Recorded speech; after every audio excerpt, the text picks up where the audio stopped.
semuanya. Perkenalkan, kami dari kelompok 6 akan mempresentasikan tentang kode etik public relation. Sebelum memasuki materi, izinkanlah kelompok kami untuk memperkenalkan diri masing-masing. Dimulai dari saya. Perkenalkan, nama saya Masinta Ferdinisa. Saya selaku moderator pada hari ini dan pemateri keempat. Dan teman saya Yohanes Yuntun sebagai pemateri pertama. Saya Tipi Rianisha Tipu sebagai pemateri kedua. Saya Maricia Nendolua sebagai pemateri ketiga. Saya Maria terus sebagai pemateri kedua. Untuk mempersingkat waktu dan tidak bertele-tele, saya mempersilakan teman saya Jonas untuk menyampaikan materi pertama. Baik, terima kasih atas waktu dan kesempatan. Di sini saya akan menjelaskan mengenai pengertian kode etik dan pengertian kode etik profesi. Kode etik sendiri merupakan pola aturan atau perilaku atau cara sebagai pedoman untuk berperilaku. Tujuan dari kode etik sendiri yaitu dalam hal PR sehingga profesi PR dapat optimal, berprofesional, dan bisa optimal dalam memberikan jasanya terhadap nasabah atau konsumen atau penerima jasa.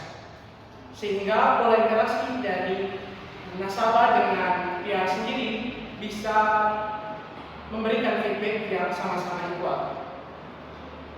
Dan dari pengertian dari profesi kode etik profesi sendiri dari BPK, kode etik profesi merupakan norma yang telah ditetapkan dan diterima oleh kelompok profesi dan untuk mengarahkan atau memberikan petunjuk kepada para anggotanya yaitu bagaimana seharusnya berbuat dan sekaligus menjamin kualitas moral profesi yang bersangkutan di mata masyarakat untuk memperoleh tanggapan yang positif. Yang pertama ada kode etik Perhumas. Kode etik Perhumas atau Perhimpunan Hubungan Masyarakat Indonesia disebut sebagai kode etik yang didasari oleh nilai-nilai Pancasila dan juga Undang-Undang Dasar 1945 serta sebagai landasan kehidupan berbangsa dan bernegara melalui prinsip-prinsip kehidupan dan melalui piagam PBB serta deklarasi ASEAN pada 18 Agustus 1967. Nah, tujuan dibentuknya kode etik Perhumas ini yaitu agar setiap anggota Perhumas dapat menjalankan tugas dan tanggung jawabnya secara profesional. Selanjutnya ada beberapa aspek utama dalam kode etik Perhumas ini. Yang pertama, pasal 1 mengatur tentang komitmen pribadi. Artinya, setiap anggota harus memiliki standar moral dan reputasi yang tinggi serta menjaga dan berperan aktif dalam kepentingan Perhumas tersebut. Yang kedua, pada pasal 2 mengatur tentang perilaku terhadap klien atau atasan. Artinya, setiap anggota Perhumas harus selalu bersikap jujur, bertanggung jawab, dan tidak menerima imbalan dari pihak manapun tanpa sepengetahuan dari pihak dan anggota manapun. Selanjutnya, pada pasal 3, perilaku terhadap masyarakat dan juga media massa. Artinya, setiap anggota haruslah memperhatikan kepentingan masyarakat dan tidak memanipulasi informasi yang ada. Selanjutnya, pasal 4 berbicara tentang perilaku terhadap rekan sejawat. Artinya, setiap anggota haruslah menjaga reputasi dan citra baik sesama rekan sejawatnya, dan apabila terdapat pelanggaran etika maka wajib lapor pada Dewan Kehormatan Perhumas. Yang kedua, ada kode etik APPRI atau Asosiasi Perusahaan Public Relation Indonesia yang dibentuk pada 10 April 1987 di Jakarta. Dengan misi utama mereka yaitu ingin mendharmabaktikan kemampuan pada bangsa dan negara, terkhususnya pada bidang public relation yang profesional. Nah, pada kode etik APPRI ini terdapat 17 pasal. Pasal pertama berbicara tentang norma perilaku profesional.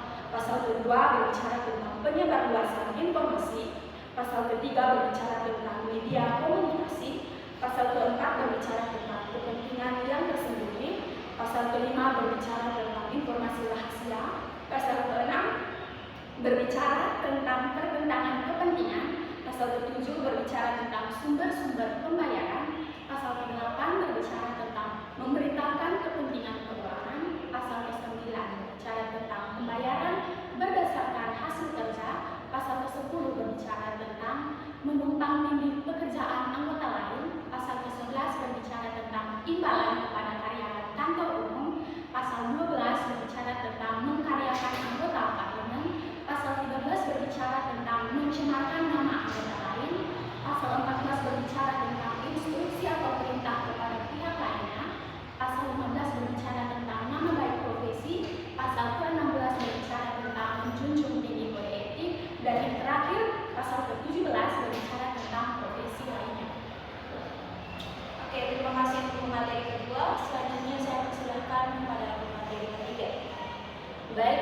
kasih. Di sini saya akan menjelaskan tentang Kode Etik Institut Public Relation atau IPR. Nah, kode ini menegaskan dan melaksanakan alinea ketiga A2 Memorandum IPR menurut sasaran-sasaran pokok, yakni untuk mendorong dan membantu mengembangkan ketaatan standar profesional yang tinggi para anggotanya, serta mengadakan dan menetapkan standar-standar semacam itu. Prinsip-prinsip di bawah ini merupakan 3 dari 15 prinsip dari kode etik tersebut yang kami anggap sangat penting. Telah diletakkan untuk diwujudkan dalam konsep ini dan meningkatkan hubungan antara para anggota lembaga dan masyarakat kepada siapa mereka secara langsung atau tak langsung bertanggung jawab dalam melaksanakan tugas mereka.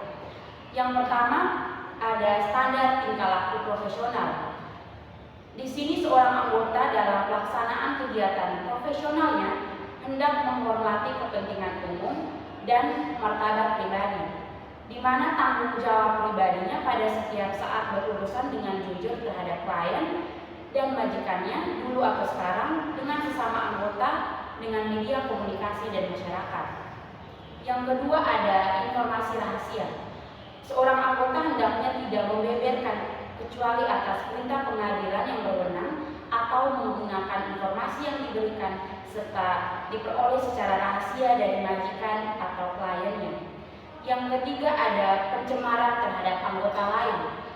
Di sini seorang anggota hendaknya tidak salah dengki mencemarkan reputasi profesional atau praktik pada anggota lainnya. Terima kasih kepada pemateri ketiga. Selanjutnya saya selaku pemateri keempat akan menyampaikan materi saya, yaitu tentang kode etik Humas Asosiasi Amerika atau sering disebut Public Relations of Circulation America yang disingkat menjadi PRSA. Nah, PRSA ini didirikan pada 4 Februari 1946 yang merupakan organisasi tertua dan terbesar yang berada di Amerika. Organisasi ini memiliki anggota sekitar 20.000 orang dan bermarkas di New York City. Pada anggota PRSA tersebut harus menjamin untuk melaksanakan etika profesi PR sebagai berikut. Yang pertama, yaitu memberikan sumbangan terhadap terciptanya kondisi moral dan kebudayaan yang memungkinkan umat manusia menciptakan harkat yang tinggi dan menikmati hak-hak yang melekat. Yang kedua, agar mengembangkan pola komunikasi dan saluran yang dengan memupuk rasa bebas informasi yang amat penting akan membuat setiap anggota merasa senantiasa diberitahu dan juga memberikan kesadaran akan keterlibatan pribadi. Yang ketiga, yaitu agar mencamkan bahwa karena hubungan antara profesi, kondisi moral dan kebudayaan yang memungkinkan umat manusia menciptakan harkat yang tinggi dan menikmati hak-hak yang melekat. Yang kedua, agar mengembangkan pola komunikasi dan saluran yang dengan memupuk rasa bebas informasi yang amat penting akan membuat setiap anggota merasa senantiasa diberitahu dan juga memberikan kesadaran akan keterlibatan pribadi. Yang ketiga, yaitu agar mencamkan bahwa karena hubungan antara profesi dan masyarakat, tindak tanduk bahkan pribadinya akan mempengaruhi penilaian masyarakat secara keseluruhan kepada profesi tersebut. Yang keempat, yaitu agar menghormati selama tugas profesinya prinsip-prinsip moral dan ketentuan dalam Deklarasi Universal Hak Asasi Manusia. Yang kelima, agar menghormati dan senantiasa menjunjung tinggi martabat kemanusiaan dan mengakui hak setiap pribadi untuk mempertimbangkan bagi kepentingan dirinya sendiri. Yang keenam, agar mendorong kondisi moral, psikologi, dan intelektual bagi terciptanya dialog dalam pengertian yang sebenarnya dan agar mengakui hak berbagai pihak yang terlibat untuk menyatakan persoalan dan pandangan mereka. Terima kasih atas waktu dan kesempatannya. Selanjutnya pemateri kelima atau pemateri terakhir, kami persilakan. Yang berikutnya adalah PRA atau International Public Relations Association, merupakan organisasi humas di tingkat internasional dan juga termasuk jaringan global terkemuka bagi para profesional PR dalam kapasitas